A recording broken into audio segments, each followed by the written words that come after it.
NCC കൊല്ലം മേഖലാ unit കണ്ണൂരിലേക്ക് മാറ്റാനുള്ള നീക്കത്തിനെതിരെ ജീവനക്കാരുടെ പ്രതിഷേധം. തീരുമാനം പിൻവലിച്ചില്ലെങ്കിൽ വൻ പ്രക്ഷോഭത്തിലേക്ക് പോകുമെന്നാണ് മുന്നറിയിപ്പ്.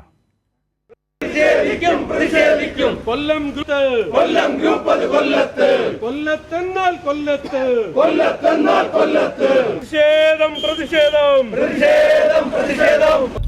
കൊല്ലത്തെ NCC മേഖലാ യൂണിറ്റ് കണ്ണൂരിലേക്ക് മാറ്റാൻ നീക്കം മുമ്പ് നടന്നു. അന്ന് സൈനികരുടെയും വിമുക്ത ഭടന്മാരുടെയും പ്രതിഷേധം ഉയർന്നതോടെ തീരുമാനം മരവിപ്പിച്ചു. ഇപ്പോൾ വീണ്ടും നീക്കം ആരംഭിച്ചതോടെ പ്രതിഷേധവും ഉയരുന്നു. കണ്ണൂരിലെ NCC യൂണിറ്റിന്റെ വികസനം കൊല്ലം യൂണിറ്റ് മാറ്റിസ്ഥാപിച്ചതുകൊണ്ടാകരുതെന്നാവശ്യപ്പെട്ട് ജീവനക്കാർ പ്രതിഷേധ പ്രകടനം നടത്തി.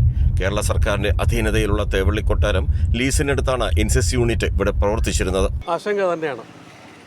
75 വർഷം കൊല്ലം ജില്ല രൂപീകരിച്ചിട്ട് പൂർത്തീകരിക്കുന്ന ഒരു വേളയിൽ കൊല്ലം ജില്ലയുടെ പൈതൃകമായിട്ടുള്ള ഒരു കൊട്ടാരത്തിൽ നിന്നും വളരെ നല്ല രീതിയിൽ പ്രവർത്തിക്കുന്ന ഒരു NCC ഗ്രൂപ്പ് ഹെഡ്ക്വാർട്ടേഴ്സിനെ കുടിയൊഴിപ്പിക്കുക എന്നുള്ളത് പൊതുസമൂഹത്തിന് തീർച്ചയായിട്ടും നാണക്കേടുള്ള ഒരു കാര്യം തന്നെയാണ്.